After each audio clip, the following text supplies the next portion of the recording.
Hi, my name is Ross Richie, and I'm the CEO and the founder of Boom Studios, and you're listening to Nerd Byword.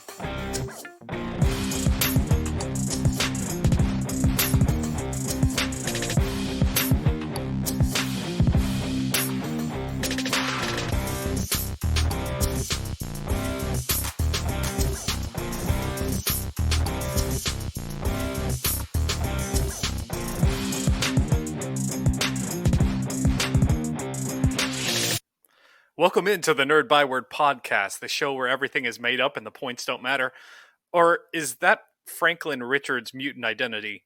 Oh, sorry, I've been watching reruns of Whose Line Is It Anyway, and the lines are becoming blurred. Nevertheless, we are here today with an exclusive interview with Mr. Ross Richie. Yeah, that Ross Richie, the CEO and founder of Boom Studios. Ross was kind enough to join us and give us not just a peek, but a full behind-the-scenes, behind-the-curtain tour of the publishing and corporate side of the comic book industry. So if you're a fan of comics, and in particular the inner workings of the process, this is one that you don't want to miss. But first, let's go full force into our nerd news segment. Dave, you've got something that's both heartbreaking and rage-inducing. What's going on? Yeah, so we are returning once again to the what we've been calling the strange case of Ray Fisher, but I think it's high time we start calling it the strange case of Joss Whedon. Last week, Charisma Carpenter became the latest actor to speak out against writer-director Joss Whedon, joining the likes of Ray Fisher and Gal Gadot. Fisher in particular has alleged toxic on-set behavior by Whedon during reshoots for Justice League. This has been a story we have revisited several times at this point. Carpenter, of course, worked with Joss Whedon across two series, both Buffy the Vampire Slayer and Angel, where she portrayed the snarky but lovable Cordelia Chase. So on Twitter, Carpenter wrote, and I quote here, "For nearly 2 decades, I have held my tongue and even made excuses for certain events that traumatize me to this day. Joss Whedon abused his power on numerous occasions while working together on the sets of Buffy the Vampire Slayer and Angel. While he found his misconduct amusing, it only served to intensify my performance anxiety, disempower me, and alienate me from my peers. The disturbing incidents triggered a chronic physical condition from which I still suffer. It is with a beating, heavy heart that I say I coped in isolation and at times destructively." End quote. Carpenter goes on to describe inappropriate treatment she received while pregnant, Whedon mocking her faith, and ultimately being let go from Angel between its 4th and 5th season, which she describes as retaliatory. My heart goes out to all the victims of Whedon's toxic behavior. I obviously cannot fathom what that experience was like for these actors who were simply trying to make a living, with their craft. I can, however, speak from the perspective of a fan. And we're talking Buffy, Angel, Firefly, Dollhouse, The Avengers, Uncanny X-Men comics, actually Astonishing X-Men comics, Cabin in the Woods. These are all staples of my nerd life. They helped shape my nerdy tastes. I remember when I was a kid, Buffy the Vampire Slayer premiered in Germany with a 2-hour event. It was a school night, and since the show was basically considered horror at the time, it aired quite late. My parents told me I could watch the first half and record the other half, and then I had to go to bed. With those instructions, they went to bed for the night, and I could not tear myself away from the screen. I was mesmerized. I instantly fell in love with the series, and I stayed up way past my bedtime just to finish it. I could not wait till the next day to watch the second part. What I'm trying to say here is that I've always loved Whedon's work, always. Even things that felt like missteps, like Age of Ultron or Dollhouse, I enjoyed them. And now, I'm just not sure how to deal with something like this as a fan. How do you separate the art from the artist? How do you reconcile the creative product you love so much with the person behind those works? Somebody who, in this case, appears to revel in his power over others and uses that power not for kindness and support, but for harassment and toxicity. How do you reconcile something like that? Chris, I don't know. Yeah, so unfortunately, this is something that I have extensive experience with.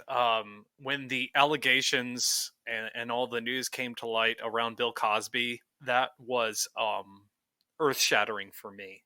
Bill Cosby was an individual that was very, very formative of my upbringing, of my childhood. I watched the Cosby Show religiously every night on syndication reruns on Nick at Night, and even as I became a father, I modeled myself after Cliff Huxtable, and many of the mannerisms and the little jokes and the snide remarks. I modeled myself after him and his comedy.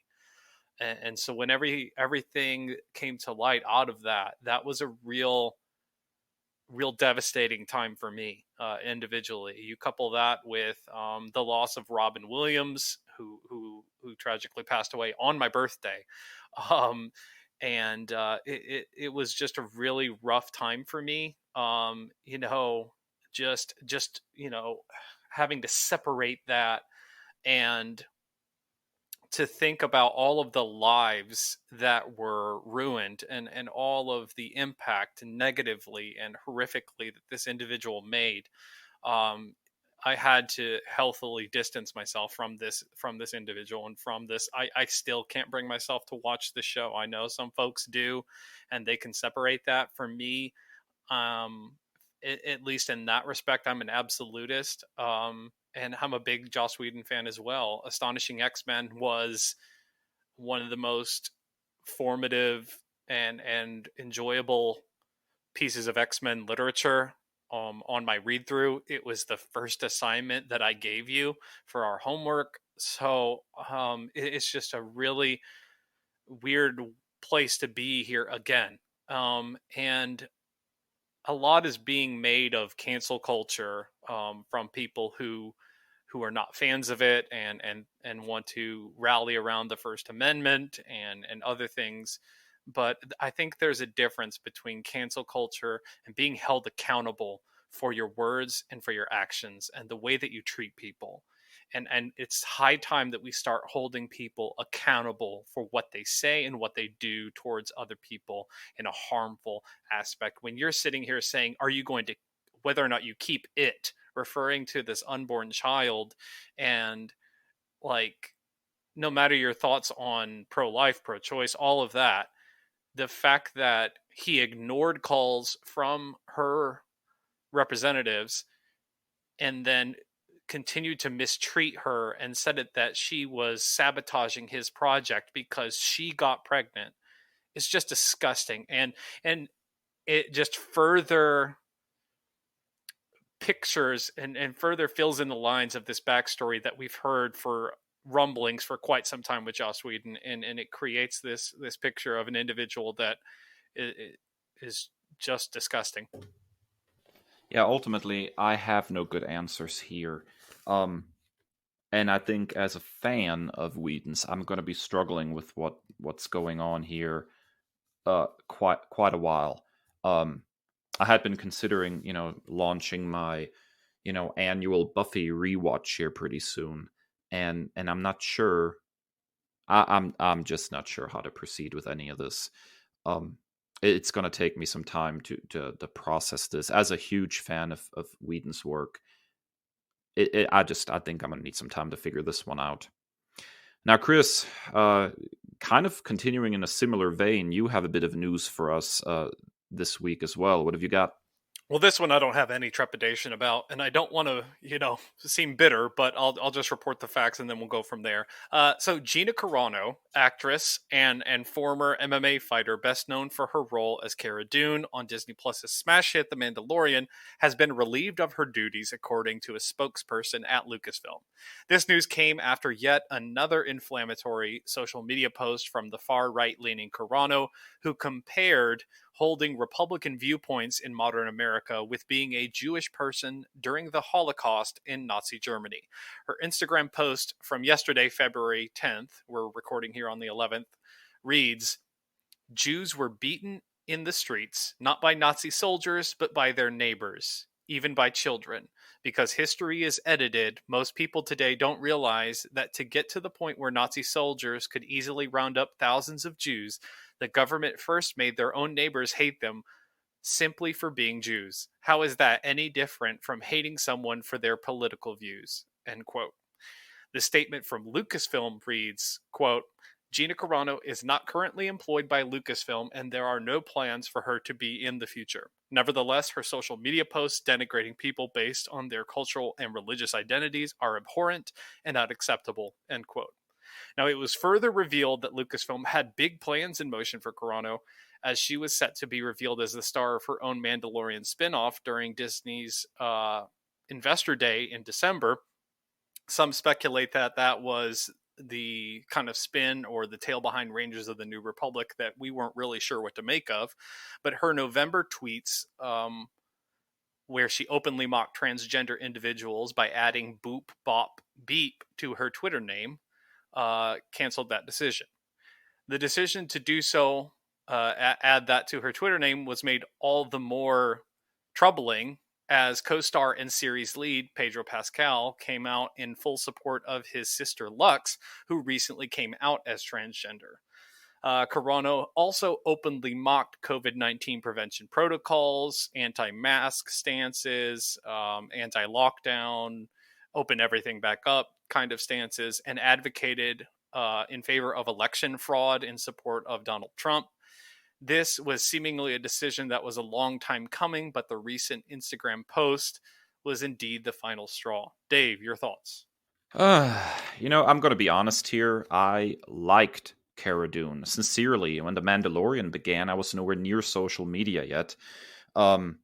So I was kind of in my own little Facebook bubble, essentially, just with some family and friends. But as far as like Twitter, Instagram, and those sorts of things, or even following public figures, that was just not on my radar at the time. Really, this podcast sort of got me out of my little bubble. So I had no idea initially that Gina Carano was a bit of a controversial figure. I just enjoyed that character and I enjoyed that performance. Here, much like the Joss Whedon situation, I don't quite know how to reconcile the art with the artist, and where do you draw the line between that? And is there a space to still enjoy the art, even though the artist may have, hold unpopular views or say abhorrent things or treat others, poorly? I will say this. I've seen a lot of expression online about Gina Carano's firing, and some of that has been expressions of joy. And I find the things she said absolutely objectionable, totally agreed. But at the same time, I can't find it in myself to take joy in somebody, no matter how much I dislike their views or their statements or their actions, losing their livelihood.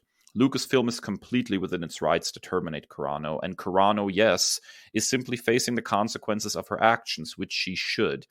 Do I have to enjoy that situation, though? I don't. I maintain hope that perhaps there is a world where people like Joss Whedon and people like Gina Carano will learn the error of their ways and at some point perhaps find a way to redeem themselves. But I just don't have that level of schadenfreude in me to crow joyously on social media like this is some kind of win. To me, it's not. A win would be for Gina Carano to see the error of her ways, to learn to treat others more compassionately, and for a character that I found enjoyable not to be lost ultimately from The Mandalorian. That's a win to me. At this point, her losing her job and continuing to be, on the wrong side of history, essentially, I don't consider that a win, Chris. See, I'm gonna respectfully disagree here. I did not enjoy her performance as Cara Dune. I think it suffered from a recurring trope of mixed martial artists and or wrestlers, professional wrestlers, trying to make the shift into acting, and it doesn't quite translate. Not everybody is going to be a Dwayne Johnson. Not everybody is going to be a Dave Bautista. For this one, her performance just fell completely flat for me. So then when you add this, I felt like her line delivery was completely emotionless. Like one of the last things she said was like, "Oh, great. one X-Wing were saved. Like, it didn't really invoke anything in me. So I was not a fan of her performance. And then you add this onto it. So I am ready for this transition to go forward. I think that it is a lost opportunity, definitely, for like a further, expounding upon this universe that they're trying to build. But I can see how they can go forward without it at the same time. And the thing that also really, I think, it should be underlined here is, and you touched on this as well, is if she were to come out and, express growth and understanding.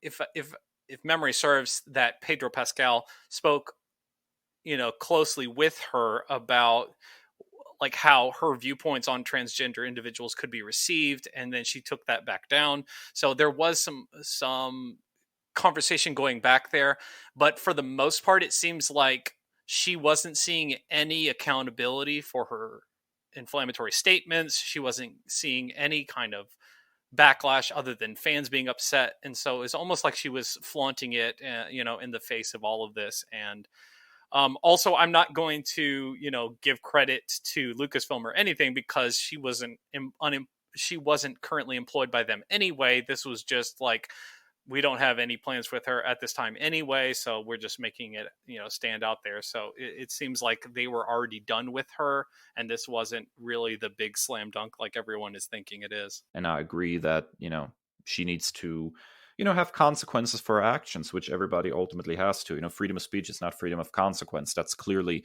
something that, is frequently discussed online. I don't know, man. Like I said, I don't see any of this particularly as a win. I hope, and I'll continue to hope, for personal growth on her part, for personal growth on Joss Whedon's part, for a change of heart, for learning from mistakes. That to me ultimately is a win. Yeah, for sure. I can totally agree with that. I mean, it's the same reason that we, root for storylines where Doctor Doom can be seen as, someone who fights on side of the heroes, where Magneto is on, the X-Men roster. So, someone where we disagree with them, and, for a change of heart, why not? Why wouldn't that happen in real life, Yeah, exactly. All right, that wraps up our nerd news segment. Be sure to stick around after this, our first break, as we sit down with Ross Richie, the CEO and founder of Boom Studios. So if you're a fan of Something is Killing the Children, Mighty Morphin Power Rangers, you're definitely going to want to be here for this one.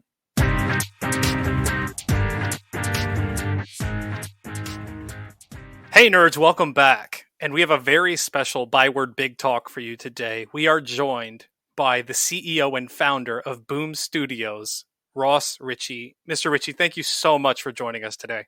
Thank you so much for having me. So we typically start off each interview with our guest nerd origin story. We took our entire first episode and told our own stories. So what was your first exposure to the nerd world? Well, when you say nerd world, do you mean the world of nerds, or do you mean the world of comic books? Both.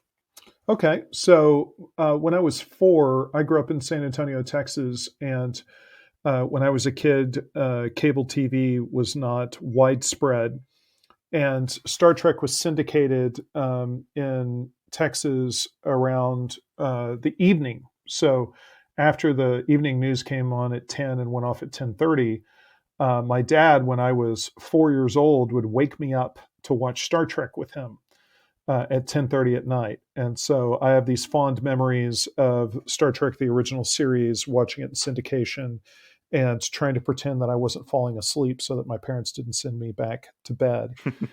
And of course, I was falling asleep every time because I was 4 and I shouldn't have been up at 10:30 at night. Now, my first exposure to the world of comics was I got an Easter basket when I was 6, and it had a Fantastic Four comic book in it. And when I was 6, I wanted to be made of fire and I wanted to be made of rocks. And so the Thing and the Human Torch were instantly spectacular and amazing. And I remember looking at the corner box and seeing the number of the issue and thinking, if there are that many Fantastic Four comic books in the world, I need to go track them all down and read every single one of them. Yeah, Fantastic Four is, I think, a great entryway into the world of comic books. So, as a sort of a member of the actual industry, how did you get your start in the comic book industry? I accidentally fell into it. I had been a huge comic book fan and an ardent collector at the age of 12. I mowed lawns to save enough money to buy my giant size X-Men #1. And so I was a pretty serious collector. And by the time I went to college and graduated, moved out to Los Angeles, I went to a convention and ended up in a conversation with someone at the Malibu Comics booth. And they offered me a job. And it just so happened that I needed a job. So that was a great opportunity. I hadn't envisioned myself working in the comic book business. I always thought it was a hobby and something that I really enjoyed, but I didn't see myself professionally doing it until I needed a gig, and it was offered to me, and so I was lucky. Now, speaking of Malibu Comics, you worked with some industry giants, like names like Walt Simonson, Jim Starlin, Howard Chaykin, and Barry Windsor Smith. Are there any particular nuggets that you gleaned from working alongside them? Well, one of the things that I thought characterizes, in particular, the four that you've mentioned, but is true of that generation of creators, is that they have always been receptive to younger generations and always interested in cultivating other creators and other executives and anyone in the comic book business that they felt had potential. I was greeted very warmly and supported very well by all of those guys, and I'll always be grateful for it because I was a young punk in my early 20s with hair down to my shoulders, and I had a lot of attitude, and they were just terrific. And I think it was a real example of creators that were confident, and they really believed in the stories that they were telling, and they were very collaborative. And so having that sort of open-heartedness that wants to embrace people and believes in people and supports them. And I think it was pretty indicative of Malibu at that time, as well as, a wide range of creators. Stephen Grant was someone that was in that group. He did a book at Bravura with Gil Kane, the legendary Gil Kane, who co-created the Hal Jordan Green Lantern. And Stephen Grant is the guy that I did a comic book with nearly 20 years later that we turned into a movie called Two Guns. So just a magical time, magical group of people, really wonderful, every single one of them, and supportive and kind. And, I just owe all those guys so much. Do you find that the industry, just as a follow-up to that, has changed since those Malibu days, or do you still find that creators generally are warm and welcoming to new blood in the industry? I think that the business changes every 2 years. And so, when you talk about going back to that era, that was a long time ago. And I think it's probably been 25 years. So it's probably changed 12 times. And I think at different time periods, people get more competitive and they get more territorial with what's going on. And I don't blame them. A lot of times, the business struggles to pay attention to all of the creators that are vital.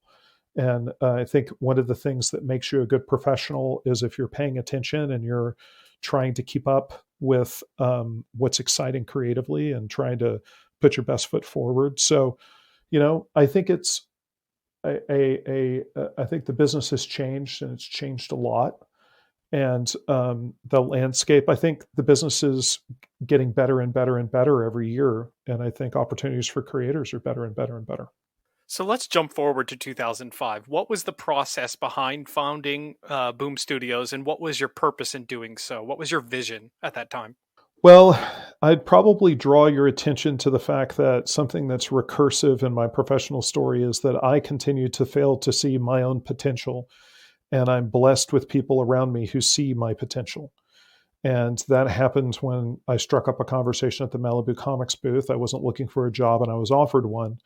In the same way, I had been offered Keith Giffen had become a friend of mine as a huge creator, co-created Lobo and really famous runs on the Funny Justice League as well as the Legion of Superheroes. And Keith offered, he was going to draw a book at Image, and he wanted me to write it. And through that process, I got into publishing. The guy that inked the second issue of our series from Image, which was called Dominion, the guy who inked the second issue, he had a company called Atomica, and it's spelled Atomek. And they had been publishing in the late 80s and had stopped publishing, and he wanted to bring it back. And he called me up, and I helped him do that. And that got me into publishing. And then Keith came to me and said, you should launch your own comic book company. And, somebody like Keith, who's a legend in the business and a Hall of Famer and so talented, he's worked nonstop in the business for 45 years. Somebody like that believing in me and seeing my potential was what motivated me to start Boom. One of my heroes basically said, stop sitting in the bleachers and get on the playing field. And in just, 16 years, Boom has gone, toe to toe basically with companies like DC and Marvel, which have been around for, 80 plus years. What are the ingredients to your quote unquote secret sauce? How have you been able to achieve something like this so quickly in the grand scheme of comic books? Well, one of the things that I did when I started was that I looked at the reality when you're starting that nobody knows who you are and they have no expectations for you. And you shouldn't expect everybody to think that you're the greatest thing since sliced bread. And so I began the company with very modest page rates, with sales goals that I thought were very realistic. And somebody else would have looked at and said are very, very small sales goals. Because I knew that you have to walk before you run, and you need to build a relationship with retailers, and you need to build a relationship with the fans and grow over time. And I think when people launch comic book companies, they think that they're going to come out of the gate at a really high level, and they think that they're going to take over the world. And the truth of the matter is it's really, really difficult to do. And you start in a very, very humble place, and your orders on your first issues are not good. And if you're lucky, they might incrementally get a little better, but they usually don't. They usually get worse. And you need the will to hang in there. You got to have a vision for what you want to do. And you've got to really commit yourself to the goal. And then when you have a series that clicks, you need to know how to build on that and it without, doing more of the exact same thing and diluting your brand. And so that's really been the path for Boom, which is to grow and grow and grow and bring the creators along with us as we've become a bigger and more profitable company and gone from something that I started in the spare bedroom of my apartment to, 47 people that get up and go to work every day. And so I've always just had a very grounded, tough, sort of realistic. I think it's realistic. Other people might say it's harsh, but I just think you got to have your feet on the ground. You got to know it's difficult, and you've got to be dedicated to the long haul, and you've got to make tough choices, and you got to care. And then, once people get that you're authentic and you're not promising them the sun, the moon, and the stars, and then failing to deliver, but that you're just getting better and better and better, then people's relationship with you grows, and they trust you more and more, and they understand what you're doing and where you're going. And through that trust, you build up long-term relationships, and that leads to long-term success. So we have a fantastic group of listeners, and we decided with such a special interview to open it up to them to submit questions. So the next couple of questions are coming directly from our listeners. And you can find all of these cats on Instagram at Dark Paradise Comics. Is a fantastic indie creator, is asking what factors go into choosing new titles to publish, and how can an indie creator go about pitching their work in this kind of like new normal without conventions being widely open? Well, that's we're sort of in a very interesting place at Boom, because in 2019 we cut our publishing line by 15%. What we saw in the comic book shops was that the market was overproducing content, and that a lot of the racks were crowded. And so we chose to put out less content, and we saw an immediate sales impact as sales went up. And then in 2020, we cut our line by another 10%. And so that's a lot. I mean, over 2 years, cutting your line by 25% is a lot of cutback. And so, in regards to us specifically, the thing that I try to put energy into on Instagram, I'll make videos through Instagram stories to try to tell some of the younger creators that at Boom, it's very hard for a new creator to break in because they're competing for slots in the publishing schedule that are occupied by Kieran Gillen and James Tynan, and for heaven's sakes, now by Keanu Reeves and Matt Kent and so many people, Tom Taylor and Al Ewing and Brian Azzarello, and so. Or Magic the Gathering, which is a license we just announced, or Power Rangers, and so we can't publish everything. And so we have to make choices, and it's difficult. I don't want young creators to find themselves in a situation where they're competing against somebody that's been in the business for 20 years. It's not fair. And so I think that I don't have as much experience being at Aftershock. I've never worked there. I've never worked at SourcePoint Press or Oni or all the different publishers that exist in the space. And so I don't really know how they approach these different opportunities. I will give you the answer that I'm very entrepreneurial. And so you'll see all the way through it that I sort of tend to react to challenges by just looking at what can I do and what can I control and how can I make my future happen. And so if I was a creator now, I mean, I love crowdfunding. I think it's absolutely mind-blowing. I think it is staggering change in the dynamic of how comics can be made because it's a digital distribution system that gives you access to a theoretically infinite customer base. And it's such a massive game changer. And if I was, a creator looking to break in, if I was a writer, I would go find an artist. If I was an artist, I'd go find a writer. And I would create a 20-page comic because 20 pages is something that you can do on the side. And it doesn't consume your 40-hour work week. And I would go make a self-contained 20-page story, and I would kickstart it, and I would try to not take any money from it to pay.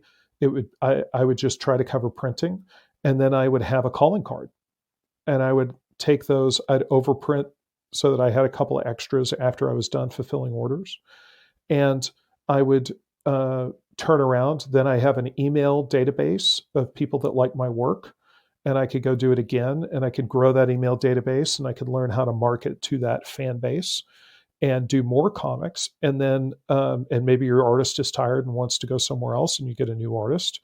But then I would have that comic, that one shot, and I would take that and I would mail that out to all the different publishers that exist in the space. And I would say, I'm not submitting a new original pitch to you because the people that you have to be careful about submitting unsolicited pitches.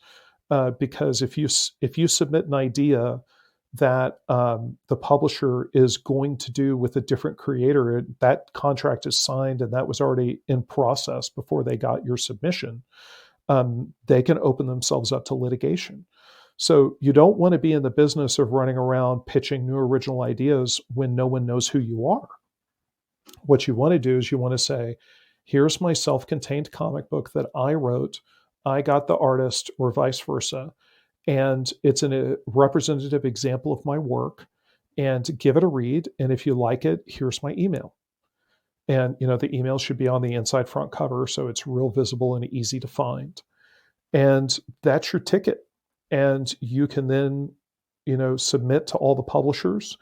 And if nobody bites with the first one, maybe they'll bite with the second, the third, the fourth, the fifth. What's the story about Todd McFarlane sending out 300, artist illustration submissions? The guy just never quit, and he just worked hard, and he got better and better and better. And he's arguably, the number one artist of the past 20 years. So it's, that I hope there's advice somewhere in there that is worth listening to and taking. That's kind of the answer that I see from my vantage point. And Todd, to his credit, has not stopped working even now after he's, he's gained like this, Titan moniker in the industry. He never stops. He's creating all these action figures. It's so cool to walk into Walmart or Target and see, his handiwork in these action figures for DC. It's such a cool thing. Well, and the thing that I would elaborate on with Todd is, like, I was working at Malibu when Todd launched the action figure company. And I was blessed because I was asked by Malibu to participate in the Ultraverse action figure licensing that was going on with Galoob. And I met with toy executives and I said, we should do action figures that are more detailed. And they looked at me like I had insulted them. Like, it was so far beyond anything that anybody could have possibly contemplated. I might as well said, why don't we take off all our clothes and go running into the parking lot? They would have received that better. Okay. And then the idea of all the things that Todd does as far as the variants and the different paint jobs and the ways that you repurpose molds, all those ideas, Galoob looked at me like, antenna was coming out of my head. And the thing is, Todd went out and did it. Like, he had that vision and he built it from the ground up when no one in the toy business thought any of that was even possible. So, Image is a massive accomplishment, but people thought comic books were possible. The kind of toys that Todd did, they just didn't even have a category. Yeah, it's incredible. So another one of our listeners, at Winter Winds, wanted to know more about this whole deal with Keanu Reeves and how that came about. Did you approach him? Did he approach you? What was sort of the driving force behind Keanu Reeves coming to Boom? Yeah, well, first I want to say hi to Winter Winds, who I know from Instagram. So thanks for sending in a question. I really appreciate it. We have a division of the company, which is the entertainment division. It's the film and TV division. And there's a team that's led by Stephen Christie, who was the former editor-in-chief of Archaea, that he runs our TV deal with Netflix. And as of this moment today, right now, we are in a film deal with 20th Century on what used to be the Fox lot. And because of those relationships, we know all the talent agencies. We have a show in production right now at Netflix. I cannot tell you what it is. And it's unannounced. And we also have a show coming on Disney Plus called Just Beyond that's based on the R.L. Stine series of graphic novels that we publish through our Kaboom imprint. And through these relationships in Hollywood, we got an incoming call from one of the agencies, and they said, Keanu Reeves has an idea for a comic book and he wants to pitch it to you. And I would love to look cool or say that I'm some sage or prophet, but the truth of the matter is I sat on the couch and listened to Keanu for about 2 hours and said yes. So I wish I was cooler than I am, but that's how it happened. Yeah, Winter Winds, his edits and the stuff that he posts on Instagram is just mind-blowing. It's super cool what he can do. Love it. Our pal, read.your.comics asks, post-pandemic and the distribution shakeup by AT&T and DC, how positive do you feel about the future of the direct market? Infinitely positive.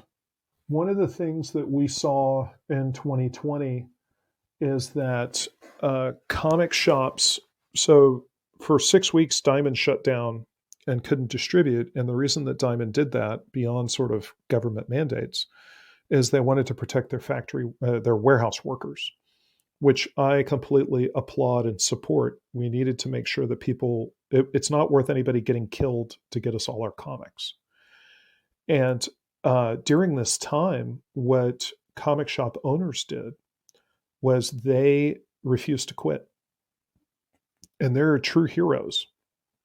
they went and dug into their back issues and they put them online.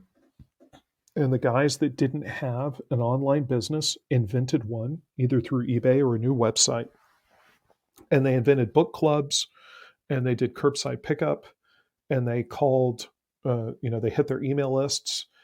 And from pretty much every single retailer I've connected with, which is saying something because I stay in touch with the retailers, they all had a better 2020 than they had a 2019. So think about that. In the middle of COVID, these retail heroes did better than they did the year before. The direct market is incredibly strong, and it's resilient and powerful because it's anchored by 2,000 entrepreneurs that love what they do. And when the chips get down, they dig their heels in and they figure out how to keep going and how to make their businesses sustainable. They're absolutely staggering what talented and resourceful and amazing people are in the direct market. And so, I think with the 6-week shutdown as the real test, I have a lot of friends at DC, and there's a lot of brilliant people at DC. And I think that they have a lot of challenges that were lowered on them as a result of COVID. So I'd give you an example with Disney, because Disney bought Fox, and we had a film deal with Fox, 20th Century Fox. And Disney was losing $30 million a day. So what do you do with your company when you're losing $30 million a day? Does anybody doubt that Disney is a powerful, strong company that can survive? Well, of course not. Everyone knows that. But if you're standing there and you're like, we're not going to go out of business, but good Lord, what am I going to do when I'm losing $30 million a day? And what they had to do was furlough staff and lay people off, or all sorts of difficult decisions that were horrible black eyes that were just so, hard. And I know that for DC, a lot of the, you see the cutbacks that hit some of their staff as a result, directly attributable to the fact that the movie business shut down. There are no movies in theaters. You can't go to theaters and go see movies. Well, what do? You're an entertainment company. Like, you're supposed to be making TV shows, but you can't open a single soundstage, because the state of California refuses to let you.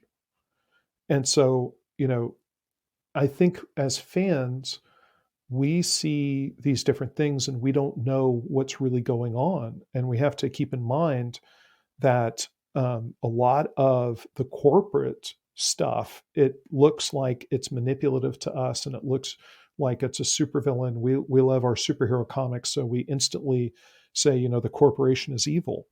And the truth of the matter is these entertainment companies, they were lit on fire by COVID, and they're desperately with fire hoses trying to just hang in there. And so, the market will change. The market changes all the time. And the thing that does not change in the direct market is that you have these incredible, valiant mom and pop entrepreneurs that get up every single day and they adjust and they envision a bright future and they figure out how to get there. Yeah, it's absolutely been a fascinating situation to watch how comic books as a business kind of came through this pandemic. Yeah, I think we've won. I think there's lots of great news. So we have another listener question from @nerd-nostalgia-podcast. And this is actually a really interesting question. Did any toy, game, movie, or some other piece of nostalgia make it through the wonder years and into your adulthood? Is there something that you managed to hang on to? And if not, what item do you wish had survived to today? Well, you're probably going to be disappointed with my response on this one because I held on to everything with both hands.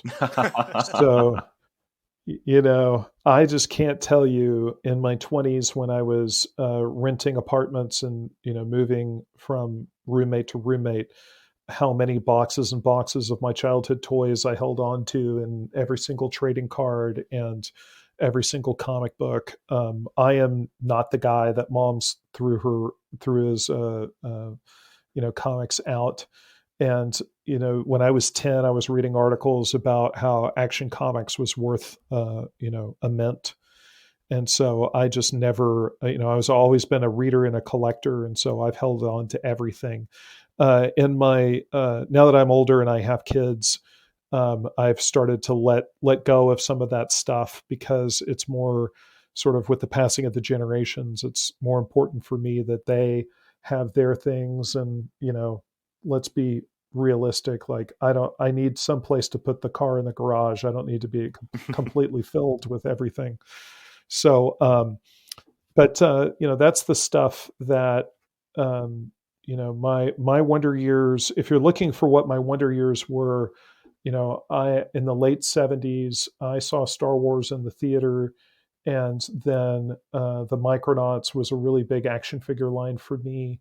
And I just did a really fun YouTube video with Reggie for Reggie Collects about ROM, ROM, which was a famous Marvel comic based on a toy that no one remembers.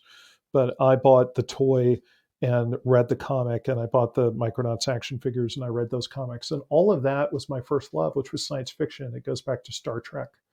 And so I loved science fiction, Star Trek, Star Wars, Micronauts, ROM, Godzilla, the Shogun Warriors. I sort of reluctantly eventually started buying superhero comics because I ran out of science fiction comics to read. Okay, so you said the magic word Godzilla. We're both Team Godzilla. Are you Godzilla or Kong? Oh, as somebody who published Kong, what are you doing to me, bro? Why you gotta? I thought we were friends. As the proud owner of a CGC 9.8 Godzilla #1 from 1977, who's published Kong, you're like, why? Do you like ice cream or do you like pie? And I'm like, I like ice cream and pie. Which child do you love the most? Yeah. Well, if we're going to go back and do it, like, in the original version of Kongzilla, like the one that was released in the US, Kong 1, and the one that was released in Japan, Godzilla 1, like that sounds good to me. It's like, I've actually been stopped by fans in the comic shop before who said, who's going to win Superman versus the Hulk? And my response was, well, if they're fighting in Superman's comic, Superman is going to win. If they're fighting in the Incredible Hulk is going to win. Context is important.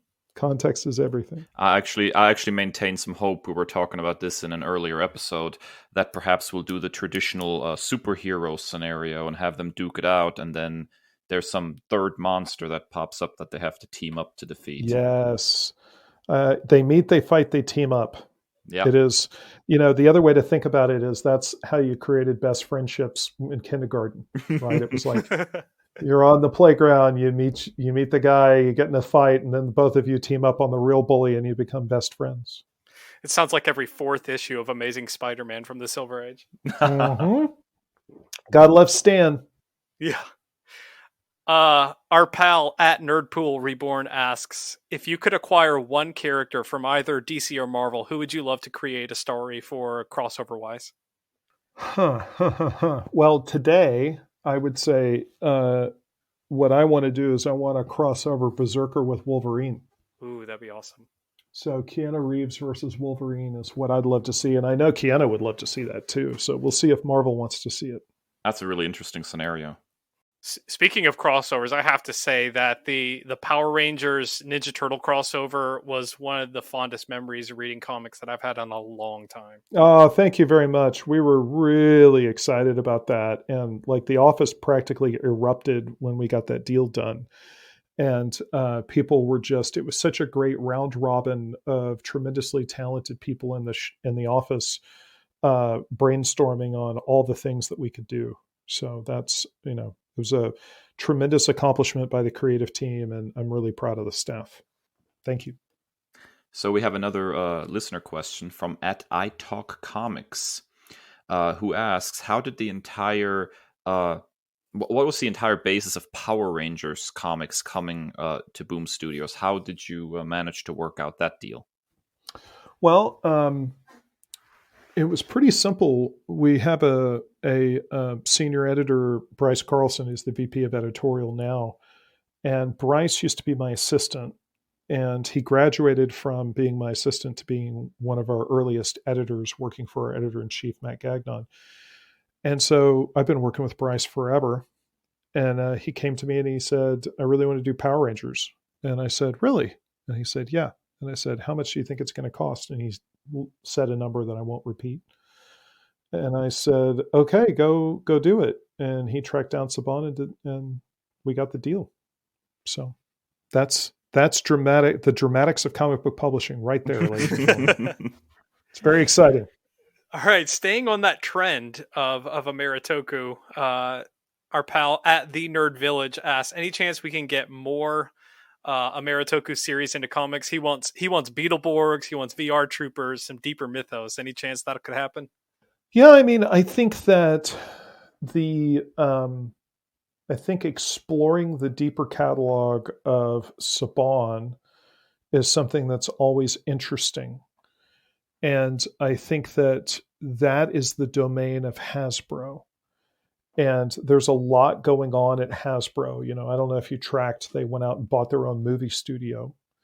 And they're very busy trying to launch the Power Rangers as a film and TV franchise.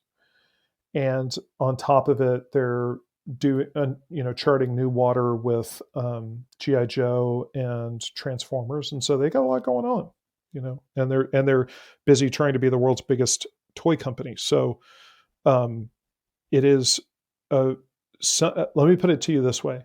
It is something that I've talked about. So I'll just leave you with that. Another listener question at J1Future. So he expressed concern about the lack of sort of a diverse landscape on the creative front and in executive departments of comic books. What processes, he asks, do you have in place at Boom to ensure that due diligence is done in the hiring process? Well, something a lot of people don't know is that Boom is 60% female, majority female in its employee composition. And I think that's very distinct and different from most comic book companies in the industry at large.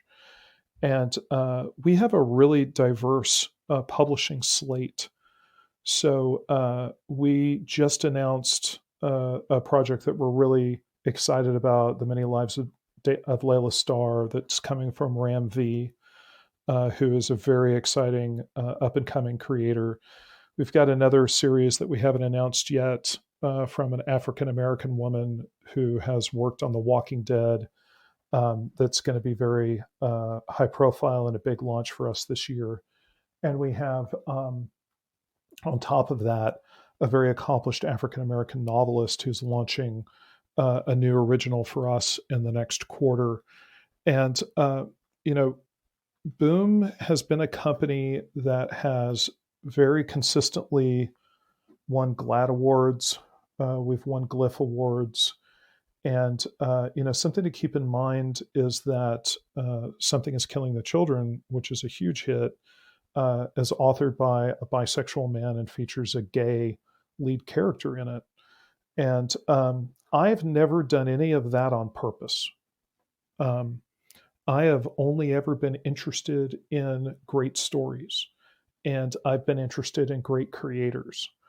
And I don't see the world through a filter that pays attention to race and gender and sexuality and things like that. I'm just focused on doing great comics.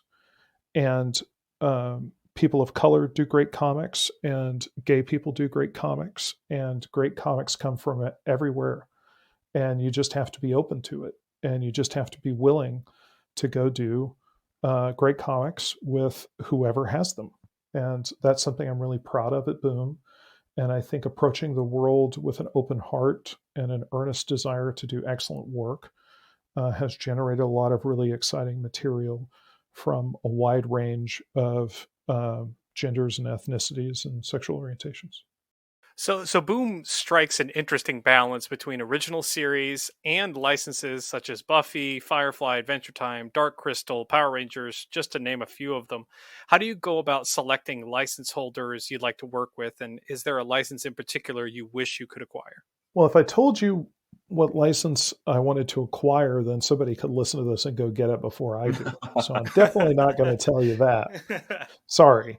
But when you talk about our approach to licensing, how do we go about selecting the license holders that you'd like to work with?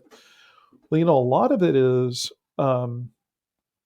Bryce coming to me and saying, I want to do Power Rangers. And I'm like, great, let's go do it. Adventure Time was pitched internally. It was a show that was on the air, and there was an editor who's left the company. But at the time, he came to me and said, we have a hole in publishing at Kaboom, and I like Adventure Time. And I said, let's go do it. I think that, we've had a long, probably 10, 15-year relationship with the Henson Company. And when we bought Archaea, we inherited their Dark Crystal and Labyrinth publishing and expanded upon it. And so a lot of it is just how opportunities come on the radar. Sometimes you're sitting around and you're having lunch with your staff and you're like, what would be really cool? It'd be really cool to do X, Y, and Z. And then you go chase it. And I really think you can't force things. I think it needs to be organic and natural. And I think that's important. And otherwise, it feels inauthentic. And it feels like you're trying to jam your particular thing down somebody's throat. So it's just an organic process. You just let the things happen naturally. So we end our final segment of every episode we call nerd-commendations. It's our nerdy recommendations of comics, of shows, of films that may be flying under the radar that we think that people should check out. Is there anything that you would recommend people check out? Well, let's see. That is interesting. I have been enjoying a British TV show called Utopia, and I think it might have flown under some people's radar. It's a lot of fun. It's a conspiracy-minded thriller that has at the centerpiece of it a comic book. So let me know if that sounds familiar. I watched the Amazon Prime one with John Cusack, and it was fantastic. Oh, cool. Very cool. Yeah, they did a US. Yeah, they did a US version. Oh, yeah. That's cool. I should go watch that. That's great. I really enjoyed the British version. I didn't know there was a US version, so that's cool. And so that's been a lot of fun. I would recommend. I produced a movie in 2012 called Two Guns. It stars Denzel Washington and Mark Wahlberg, and it's based on a comic book by Stephen Grant and Matteo Santaluco. And I would suggest that you all track that down and find it. You probably didn't know it was based on a comic book, but that was a lot of fun. It had the late Bill Paxton in it, who was a great guy to get to know, and James Marsden, who played Cyclops in the X-Men, and Edward James Olmos. Lots of fun people in that movie. I remember watching that in theaters. I had no idea it was based on a comic. Oh, thanks for checking it out. I appreciate it. I hope you liked it. Loved it. Thank you. Now, if you don't mind, I actually have a follow-up question. Sure. You mentioned the Boom Studios purchase of Archaea as an imprint, yes. Which I think happened back in 2013. Yes. What kind of went into that particular decision to basically acquire another comic book publisher, and how did you go about sort of integrating it into your larger vision for Boom Studios? Well, the Archaea had some backers that were financially supporting the company. And they had gotten to a place where they had financially supported the company as much as they could. And the company needed greater financial backing and support. And so they started looking around for opportunities to have someone else take it on. And through that process had contacted Boom. And we had created a framework at Boom that published into different imprints. And so we were already publishing Kaboom, which was focused on younger readers. And then we had already focused on Boombox, which was female-driven, female-led content for a mostly female audience. And so it was just natural to envision how Archaea could fit into the landscape that we already had, because it didn't really duplicate the things that we already had, and it amplified many of the things that we didn't. And the integration process was very easy because we were growing at the time. And so, Stephen Christie, who is the editor in chief, was a natural to take over our film and TV and has done a great job with it. And there were other folks like Mel Kalo who were in the marketing department, and we needed more marketing muscle. And so we just sort of added them to the team that we already had, and we were off to the races. Yeah, you mentioned something else that's actually super interesting and something that Kris and I continuously talk about. We've talked a lot about, the health of the industry, and particularly how it seems like audience of comic books readers seems to be increasingly skewing older compared to, previous generations. Do you find that something like Kaboom is a good way of drawing in younger readers to kind of, get younger readers into comic books and keep the industry healthy? Well, I'm going to be I'm going to disagree with your premise, and I hope I do not offend you, because I do not agree.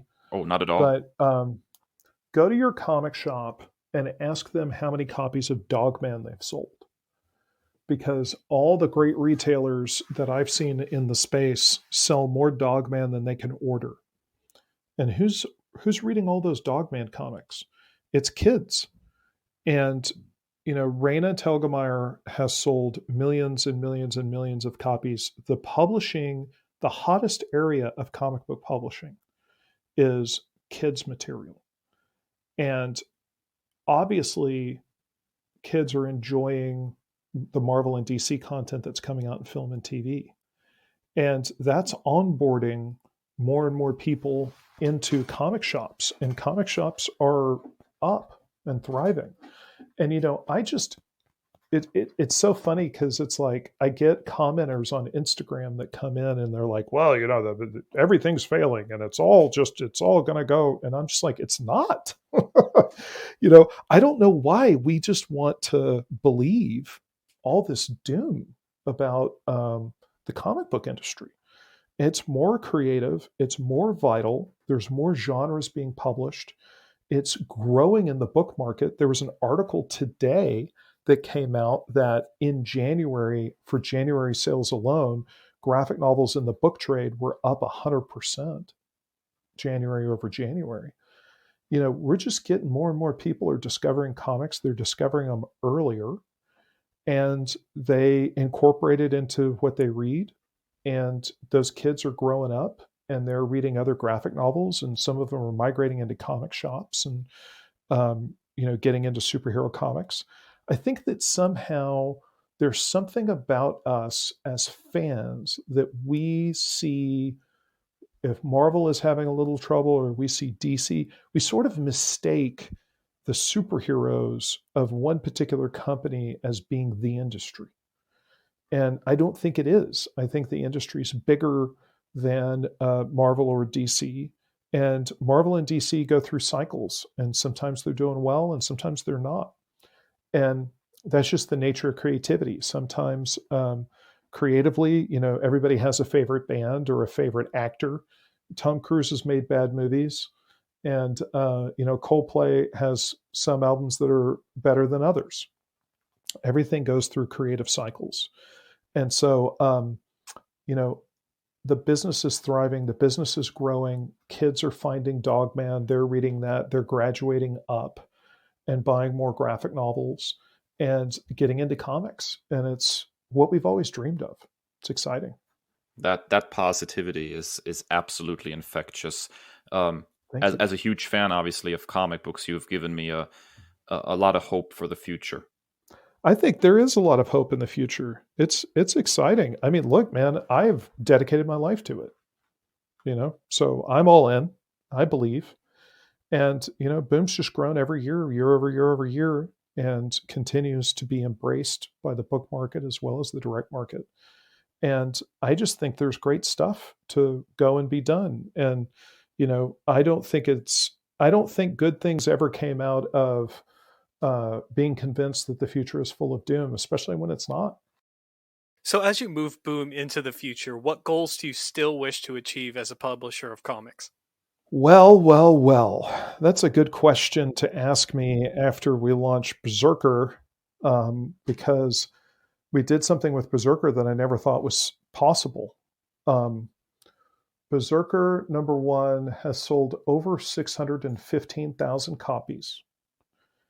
And what that means is that the biggest book of the past 5 years was Star Wars #1 from Marvel, and it sold 1 million copies. But it sold about half of those, if I know my numbers correct, and I might not, so I stand to be corrected. Feel free, a commenter, to correct me, but I think that half of those were sold through Loot Crate. And so if you're talking about just selling through stores, through comic shops, I think the last time that something sold that well was Spawn #1. Or maybe Spawn sold 1 million copies a month for the first year. So, at least since Spawn 12. And maybe Spawn 13 sold 700,000 or 800,000. But anyway, it's been a long time. It's 1994, probably, 1995. So that news broke last week and kind of blew my mind, kind of sort of fused my circuits. So I never thought that book would be that big. I mean, Keanu's spectacular and amazing, but it's really hard to have the best-selling book in the comic book industry for the past 25 years. So what I want to do with Boom is I want to continue to do series that people embrace, like Once and Future, Something is Killing the Children, We Only Find Them When They're Dead, Seven Secrets, Wind, all these things that have been huge sales successes for us. I love Lumberjanes. It's I have 2 daughters of my own, and it's made their lives better. And it's a hell of a thing when your kid logs on to Zoom for her 3rd grade class, and they go around to do book reports, and her best friend did a book report on Lumberjanes because her best friend had no idea that I published Lumberjanes. The best friend just loves Lumberjanes and is doing a book report on it. So more of that. I want to do more stuff. And, I'd really love to see companies like Netflix translate series into hit shows so that my creators can experience some of the excitement and the modern day sort of glory that comes from seeing your favorite series get translated into a hit TV show. So I think that's what we're focused on, is how do we take everything to the next level? How do we do a better job for the fans? How do we do a better job for the creators? And how do we do more exciting stuff, which would be the kind of stuff that we want to see as fans? Well, Ross, thank you so much for taking time out of your schedule today. Thank you for your answers and most importantly for instilling us with so much hope and excitement to read a bunch of comics. So thank you so much for this interview today. I had a blast, and I really appreciate you inviting me. Thank you. That wraps up our Byword Big Talk for this week. Another huge thanks to Mr. Ross Richie for joining us and being so kind with his time and generous with his advice. So if you're an indie creator, writer, or artist, and you're looking to kind of get your name out there and your foot in the game, just keep pushing. And it's just really cool to see someone who, is a big name in the industry to still care about the little guy. So definitely shouts to him and mad love to all our indie folks. Stick around. After we come back from our final break, we'll hit you with 2 more patented nerd commendations.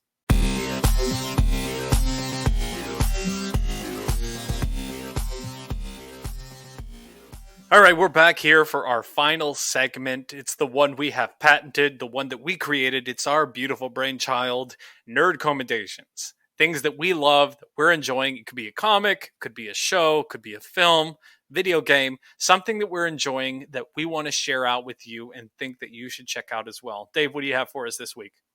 I have been consuming comic books like crazy lately, just trying to get caught up on all this amazing stuff that I've been missing out on.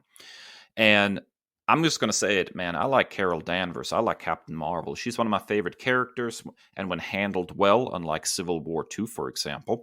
Oh God! Oh man! Oh God! that almost made my worst comics list on that episode. Yeah, her portrayal in that particular book was not very considerate of her history or who she is as a character. Character assassination at large. Exactly. Yeah, but she is probably one of the most interesting characters in the Marvel roster when done well. So imagine my delight when I recently began to read Kelly Thompson's run on Carol. The comic started with a brand new #1 in January of 2019. It's been running for, I think, 25 issues now. And it's just a fantastic book. Thompson gets Carol in a way very few writers seem to. Carol here is strong, she's tough, a natural leader, but she's also real. She's a fleshed out character with hopes and fears. And Thompson does just a fantastic job with her. She takes the time to build on Carol's history. At one point, she has to face off against a mind-controlled rogue who, famously drained her powers and left her in a coma years earlier. So the matchup between those two, them having to fight each other, their inevitable team up, it was just a joy to read. Thompson also manages to make the most of tie-in issues to events, which usually are the weakest link of any comic book run. This is a serious challenge for many writers. How do you make these tie-in issues still fun and relevant, and don't feel like sort of wasted space? Her tie-in issues to War of the Realms are simply amazing. In this 2-issue story, Doctor Strange and Carol swap bodies and have to try to master each other's powers, and it's some of the most fun I've had with either character in a long time. Several artists have worked on the book. Each has brought a fantastic visual style to the table. We're talking Carmen Carnero, Lee Garbett, Cory Smith, and several others who have served as sort of 1 or 2 issue fill-in artists. The book is always visually pleasing. So, consider me a huge fan of the current Captain Marvel run. May it continue for a long time. It's well worth reading, well worth getting caught up to. Highly recommended stuff. Yeah, I'm super interested in this. I've heard nothing but great things about this title. Kelly Thompson is someone that I've been kind of, my peripheral vision has always been eyed on. I follow her on Twitter. I've always heard great things about her Kate Bishop work. In advance of the Hawkeye series, I plan to do a deep dive on some Kate Bishop books. Carol has always been a fantastic character. I mean, I always kind of gravitate towards strong female characters, Storm, Kitty Pryde, and also Carol has a deep history with the X-Men, even before Rogue's introduction. Back in the Claremont era, she was right there with them out in space and in the Shi'ar Empire and all that stuff. And you put Carmen Carnero's name down, I'm right there because she did some fantastic work on the Miles book, and I'm a huge fan of her art. It's just gorgeous. So I am definitely looking forward to checking this one out, especially in advance of Captain Marvel 2. And I'm going to freely admit, as a DC guy, I have been increasing my Marvel intake just because there's been a lot that I've missed out on. And I have to say, there are some really good books at Marvel over the last few years, and I'm actually particularly looking forward to maybe getting into Immortal Hulk next, and getting caught up on that series. There's some really interesting takes on these characters happening right now that have completely flown under my radar, Chris. Yeah, and consider this like a 2-for-1 commendation.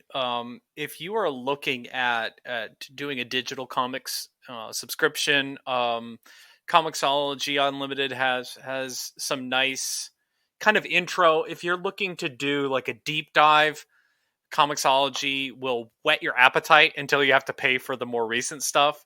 Like, for example, I'm reading Invincible right now, and you can get like the first 10 volumes. I can't speak to the DC Universe or DC Universe Unlimited, what they're turning that into, but Marvel Unlimited, I really enjoy, and they have since updated it to like 3 months out. So you can stay pretty current, with Marvel Unlimited subscription, and it's probably the best bang for your buck in all of comic books. Yeah, absolutely. Nothing like a good comic book subscription service. I'm eyeballing what'll happen with DC Universe as it becomes DC Universe Unlimited, I believe is what they're calling it.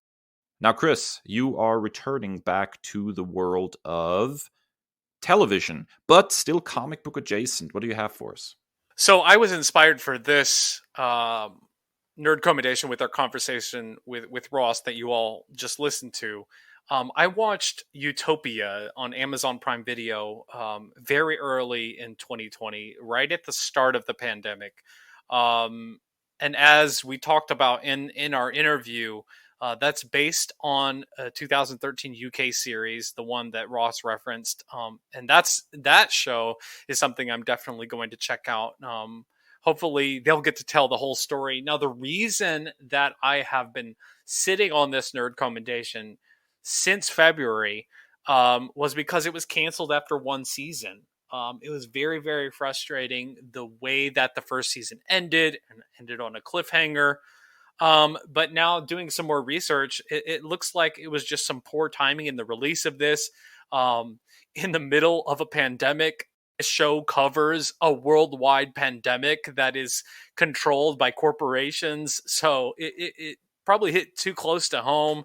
And a lot of media outlets were not comfortable, putting like a big ringing endorsement on this show with everything that was going on in February of last year.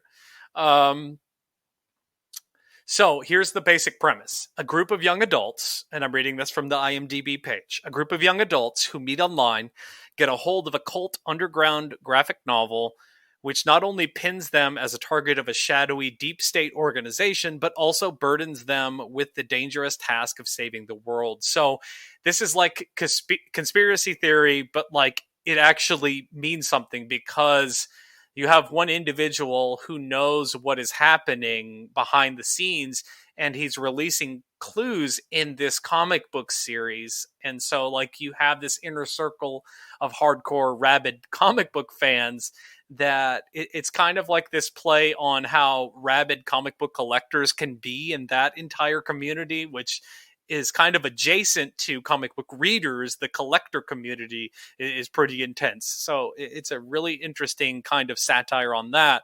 But they're also pursuing this because it's kind of parsing out Hansel and Gretel type breadcrumbs as to who are the real bad guys in the world today. Unfortunately was canceled after one season, so it does leave you on a cliffhanger, but I still think, even after, weighing that out on the scales of my emotions, I still think it's worth a watch. It's such a cool premise, conspiracy theories surrounding a prophetic comic book series. I mean, we love comics, so why not a whole show about comics?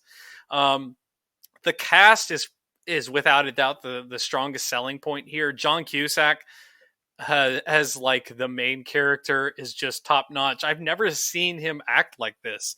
He's usually in like the same kind of roles, but to see him in this show, it was really eye-opening. Rainn Wilson, you know him as Dwight Schrute from The Office, but this again was another step outside that typecast role, and it was really eye-opening and really appreciative, kind of along the lines of how he was as Mud in Star Trek Discovery. Really, really appreciate that performance.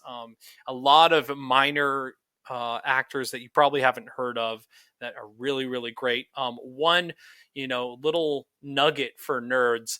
If you watched Gotham, which I watched for a little bit, one of the bright spots of Gotham for me was Cory Michael Smith as Edward Nygma, the Riddler.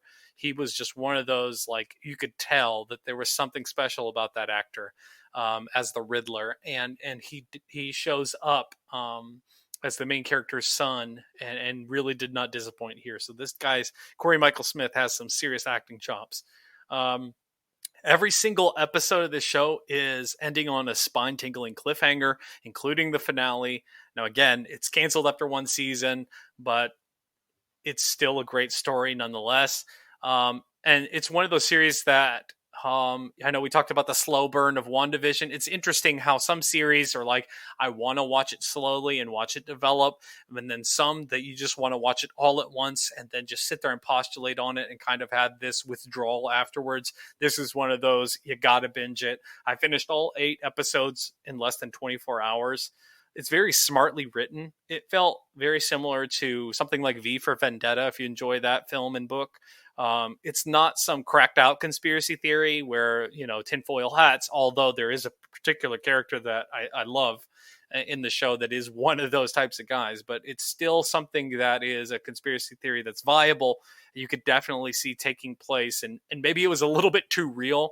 The series was widely ignored by the media. Maybe that was the reason why, which probably further supported the decision to cancel it. It has like a 51% rating on Rotten Tomatoes, and I vehemently disagree with that rating. And I think the more I look at Rotten Tomatoes, I think that system is broken and it is beyond repair. But Utopia on Prime Video, I highly recommend it. It is an 8-episode fever dream that will definitely have you and the people that you are watching it with talking for a good amount of time. My wife and I were throwing stuff back and forth for days just talking about this show.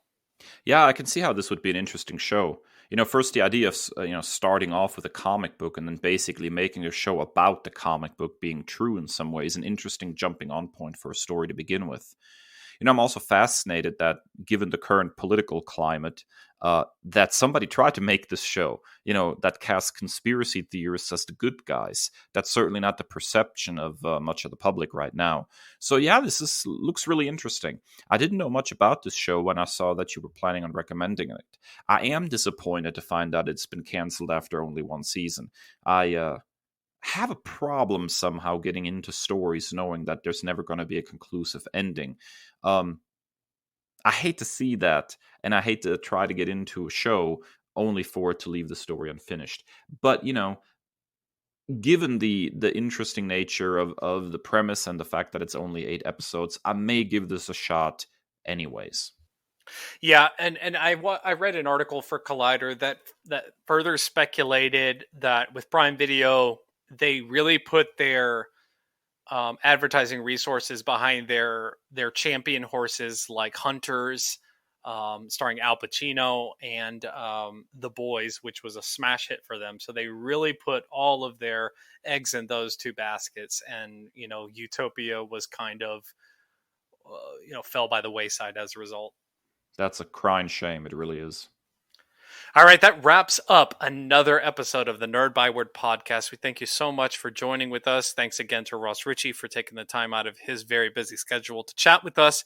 And as always, thank you for your support, and be sure to follow us on Twitter and Instagram at Nerd Byword, and individually at That Nerd Dave and at That Nerd Kris.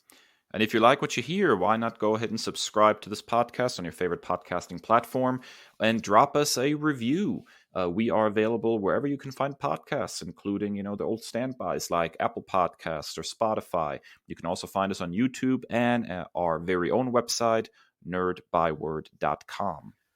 Also, be sure to hang out with us every Saturday night at 10 p.m. for #DrunkPete on Twitter. Just search the hashtag #DrunkPete, and we'll be able to fill you in there. Also, be sure to check out our friend podcast, X of Words, for very current, very viable X-Men content if you're obsessed with the X-books like I am.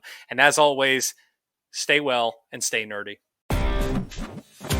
The Nerd Byword is written and produced by Kris and Dave, 2 nerds with a love of all things pop culture. The podcast features music by Al Jimenez and show art by Ashery Design. Find us at nerdbyword.com and wherever podcasts are available.